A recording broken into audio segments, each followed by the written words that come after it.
let's see, we had tippers.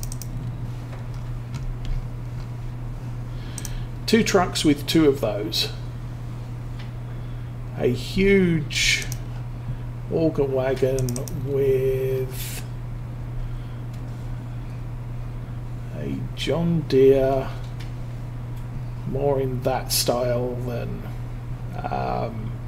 normal tractor like stuff. So a little bit older, but very big.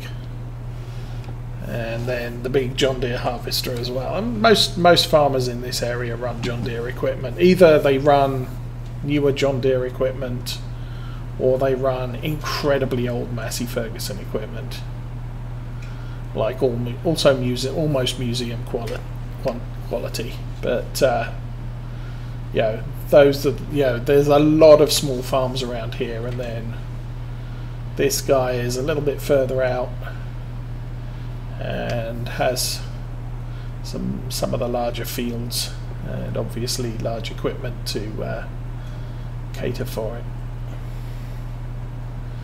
Okay, I think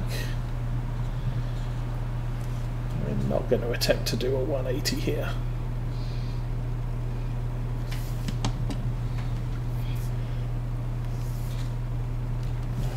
So what I'll do is I'll run a little bit further over.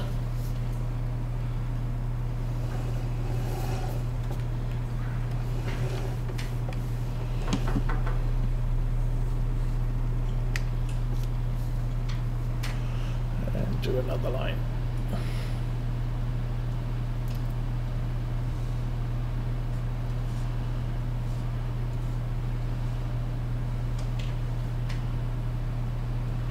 Do another block.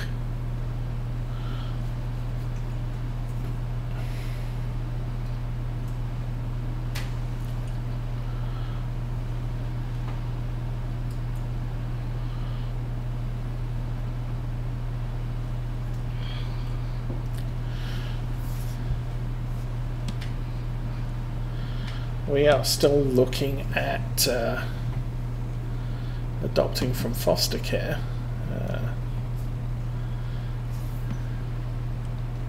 We have had a couple of kids referred to us by our adoption agency. Unfortunately, probably not a good fit for us.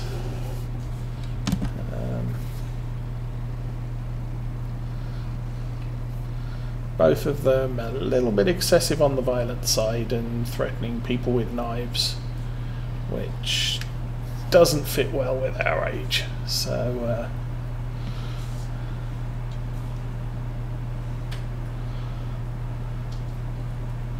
we had to decline both of those.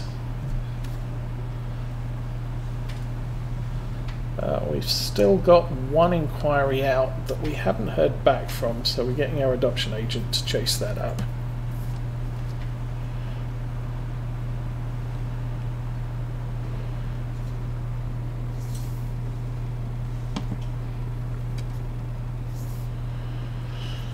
This is probably going to be a slow process, I think.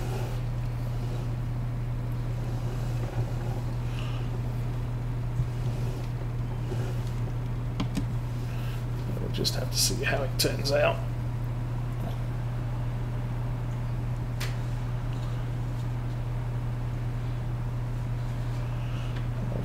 Looks like I'll probably get the plowing done today. I'm not sure we're going to get the seeding done before nightfall.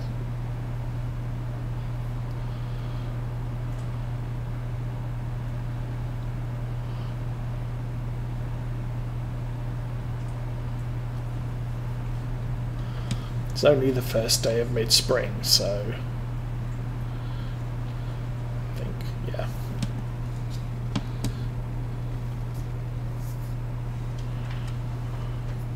So it's probably a good idea we're not considering planting soybeans on this field.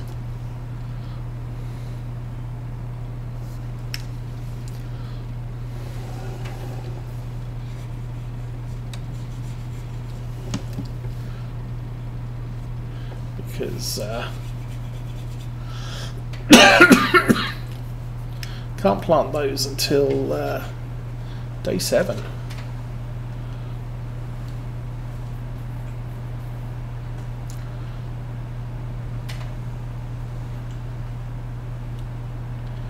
Now, if we get these 3 planted today, or at least today and tomorrow, I can probably get the fertilizer spreader out and fertilize all the fields for a 3rd stage. And then it's really just seeing what happens, because we have no control over germination, although the temperature is barely warm enough right now. I mean, it's 5 degrees, which is minimum germination temperature, and we risk overnight the ground temperatures dropping down below 5 degrees, which could kill some of the seed. The seeds we're planting are resistant to cold. Not incredibly resistant to cold, but at least a little resistant to cold. So we should get a fairly good germination result, even if it's not the best.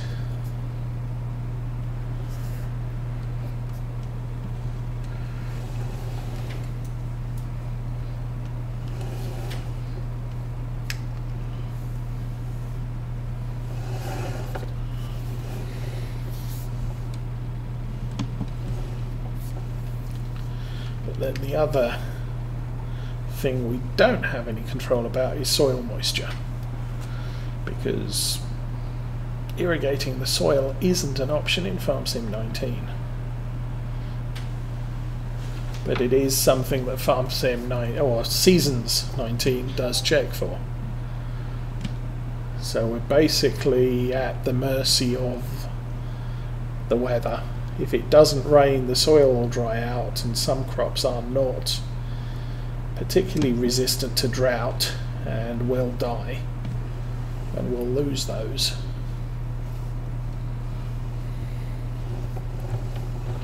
We did suffer that issue in the Ungetsheim Farm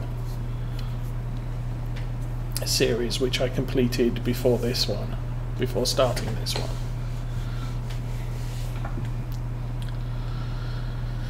We did have a couple of fields where patches of crop died out due to lack of moisture.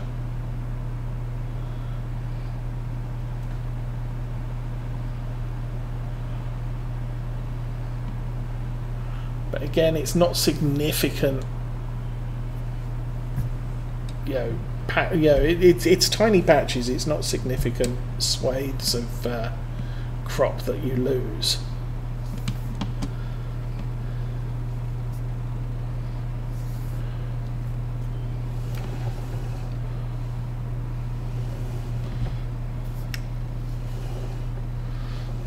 In essence, it's like an adverse event, but it's not a catastrophic adverse event. It's just you're not going to make quite as much as you thought you were.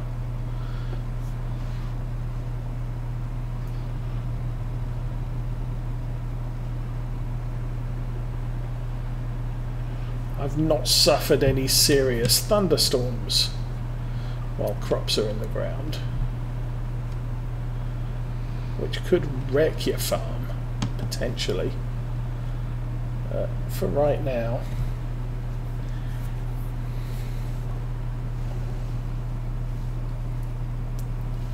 I'm always, at least so far, I've always made more from the harvest than it cost me to plant stuff. So my farm has always made more money, even if potentially I didn't make as much as I could have done, because I either lost patches of crop or lost a tiny piece of production on a patch of crop.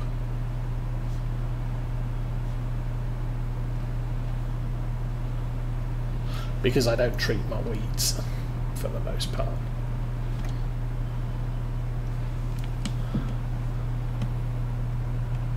Oh, alien crop circles, yeah. Someone should produce that as a mod. Let's go forwards. There we are. Oh.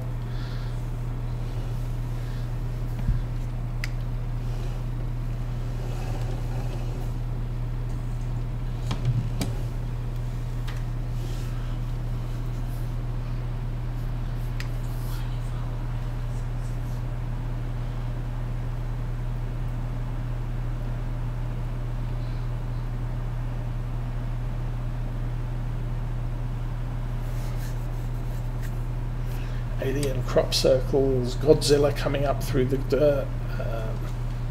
What else can we have? Meteor showers. No, that's what's it? Surviving the apocalypse. You get the meteor showers that wipe out your fields.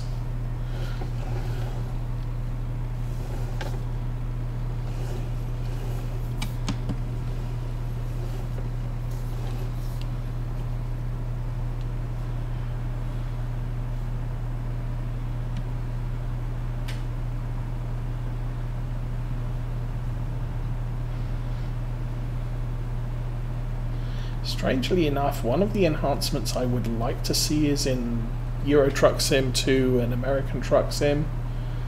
Dirty vehicles. I want my truck to get dirty when I'm driving it down the road.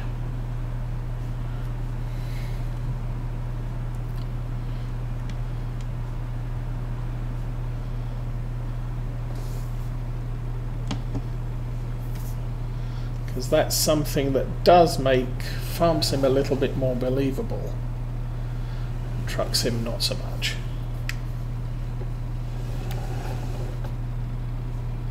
And I think it's in part that's from what was it? Playing Train Sim 20 Train Sim World 2020. The Transpennine route, I mean, trains don't get dirtier as you drive them, but the models do have quite realistic dirt.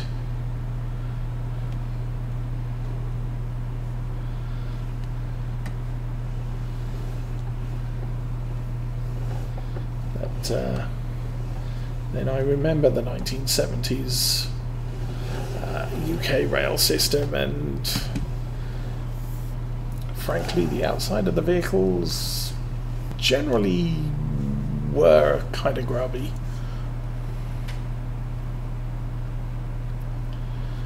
Black streaks on the windows where they hadn't cleaned them.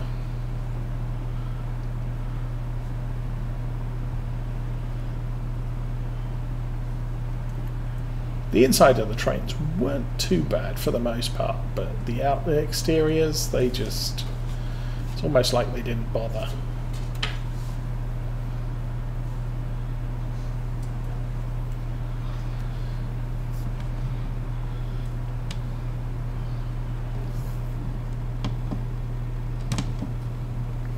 I think with the private operators that they have today, in general, the private operators view, because they're in competition, they view keeping the exterior of their trains clean because it promotes, people look at the outside of the train and say, oh, well, that's clean. And it's probably reflecting the inside of the train. So it really doesn't matter if you clean, or it matters if you clean the inside of your trains, obviously. People don't want to sit in a grimy train. But also, if you clean the outside, people are going to think less about how clean it is inside.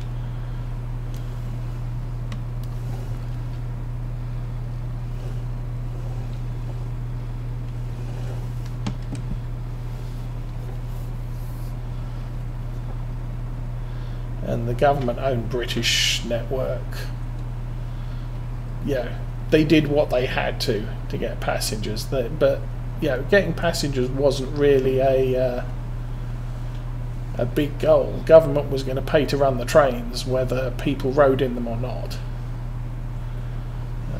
That can be a problem because you then just end up throwing money down the drain because nobody's using the service that's being provided.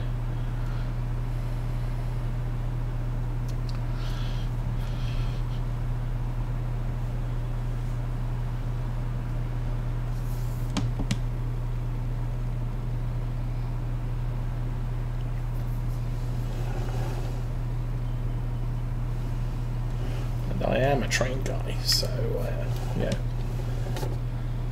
If it makes sense, I think trains are a great idea.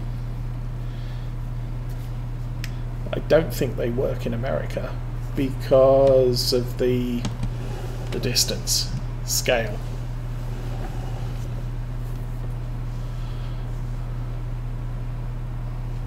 Where your cities are effectively less than 100 miles apart, a train can leave a station, travel 100 miles and drop off the passengers before air transport has got to 35,000 feet. Because all the check-in and security procedures... Well, I'm doing stupid stuff. I'm still doing stupid stuff. Press that button. I didn't drop them.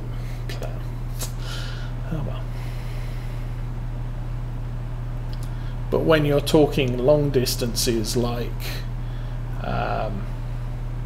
2 time zones apart, train can't compete with air travel.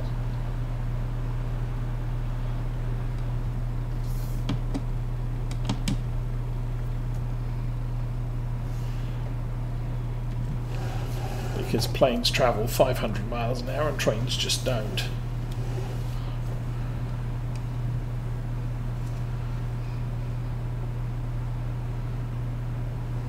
I think most of the fastest trains may be travelling 180 miles an hour approximately. And so you're not really competing with air travel over long distance, but you're definitely setting the standard for short distance. But the place that rail transport works is inner cities. Things like the London Tube, New York Metro or Subway, Chicago Metro, isn't it? But that works because they go to places where people live and people work. And in a lot of cases, travel in the city by road is not the most pleasurable of experiences. Back when I lived in England, going down to London, I would go to London on a motorbike. In those days, I probably wouldn't today. Because two-wheel transport does work in London. But taking a car in, no chance. Depending how far out I was at the time, I would take a tube. I'd drive to the tube network, find a tube station, and then abandon the car, get on a tube, and take that the rest of the way. Because you can get around London lots quicker on the tube than you can in a car. And if you're going a very short distance, a couple of stops, you can actually walk it faster than the tube can do it. Part of the problem is you have to go down in some places sort of quarter of a mile to get to the tube, and then quarter of a mile back up again at the other end. And you could have a potential 7-minute wait for a train, by which time you could have walked 2 miles.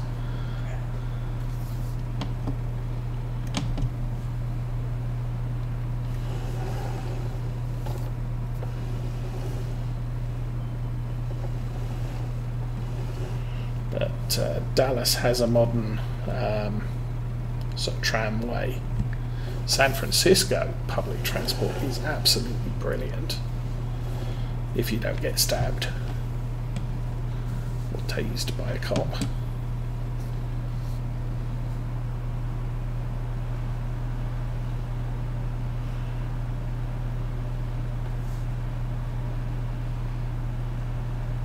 Yeah.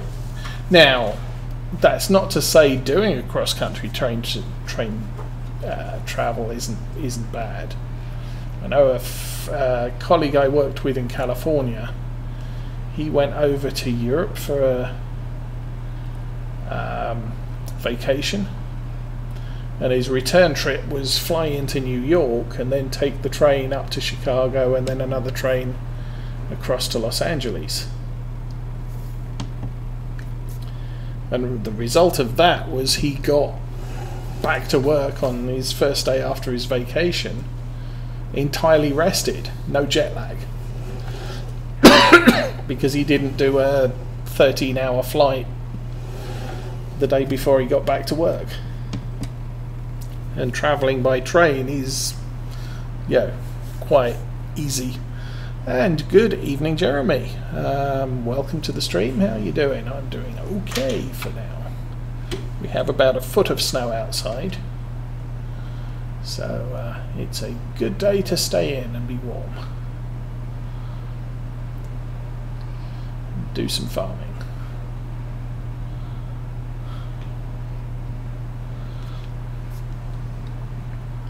Well, normally it wouldn't have been an issue for me. I just stay in and work from home. Unfortunately, I had to do a demo at work this morning, arranged last night, so I had to drive in to work this morning, which was all sorts of fun and excitement and lots of cars in ditches, because everybody's forgotten how to drive in snow over the last 8 months. No, I'm not retired, I just work from home. So I think if I was retired, I would possibly stream at other times of the day, not just in the evenings.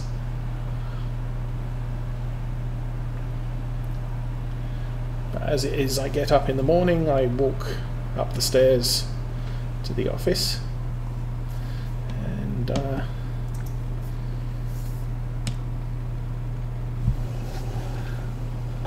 well, yeah, I mean, if I do have I do have meetings with other people I work with on a fairly frequent basis, but I don't always have to go into the office for those.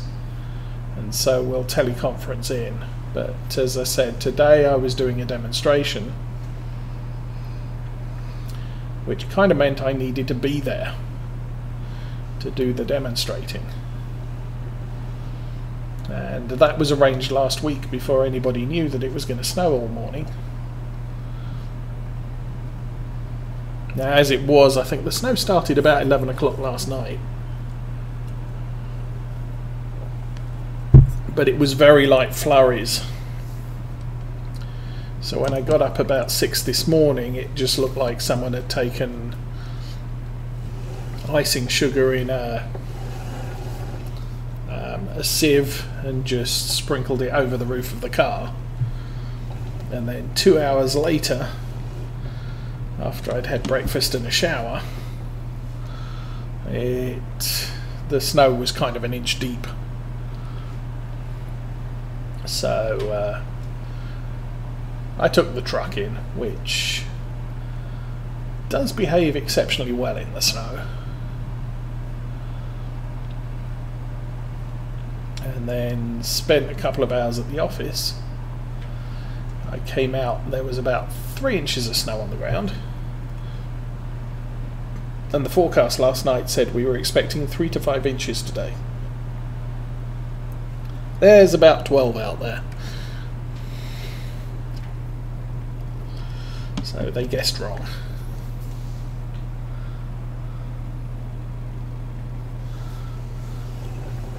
Yes, this map has some very nice textures. Takes a little bit of getting used to, but I do like it.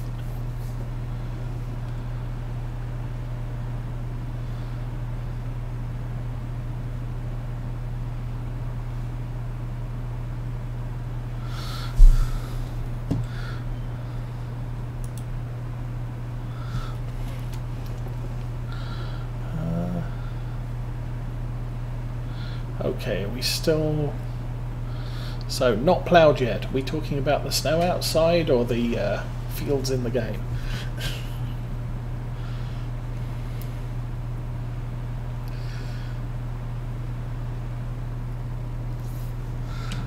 Snow outside. Yeah, I don't plough, but our neighbour has ploughed our street. The snow stopped, I think, around about 6 this evening. So there's not been any fresh snowfall, and there's not expected to be over the next 10 days, at least for now. So he's he's ploughed the street, but we don't have him do our driveway because he costs more than other snow movers we know, but he does it as a favour to rip off his neighbours.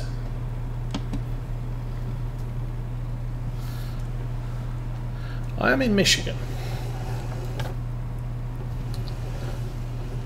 and since I did my trip into the office today, I don't have to go in the office anymore this week. We already did our grocery shopping on Sunday, so we can wait till Thursday when the sun comes out and the snow goes away.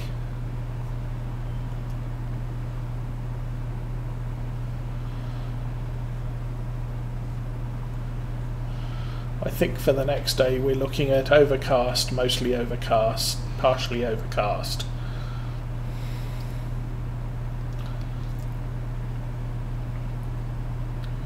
I think Thursday it's actually late in the afternoon we get sun, and then clear night.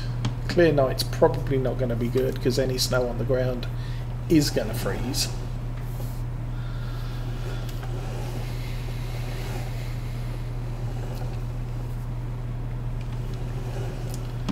But snow should be clear before we need to go anywhere important.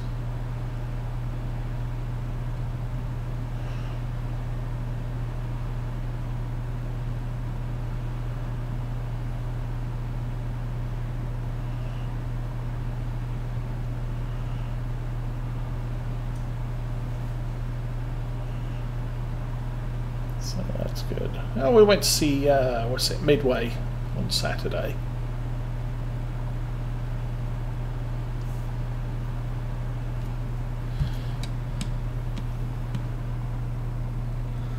Yeah, I thought it was a good movie. Obviously, some of the action sequences, yeah,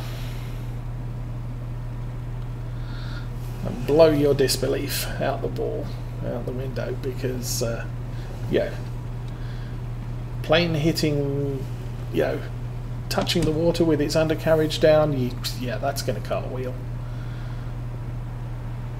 Clipping the water with the end of your wing, yeah, your plane's going to cartwheel. Well, I can understand why they did it, because, yay, thrills. But anybody who's flown an aeroplane pretty much knows you do something like that, your aeroplane's going to fall apart.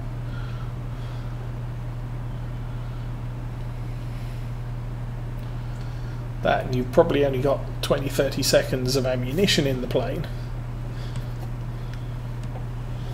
So just holding down the fire button, going ya-da-da-da-da-da-da. Also, not entirely realistic. You've really got to, you know, take your shots as you get them.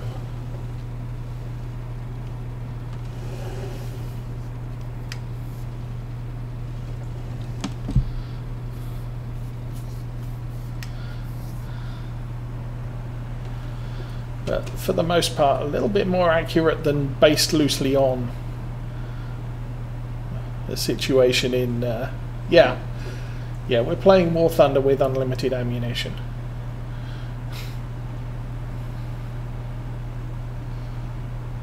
Although your torpedoes and bombs are limited ammunition.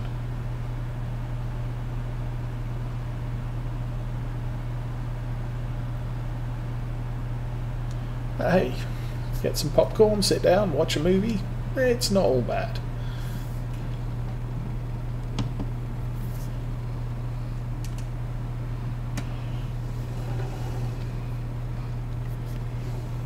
I don't recall what the last movie I went to see was.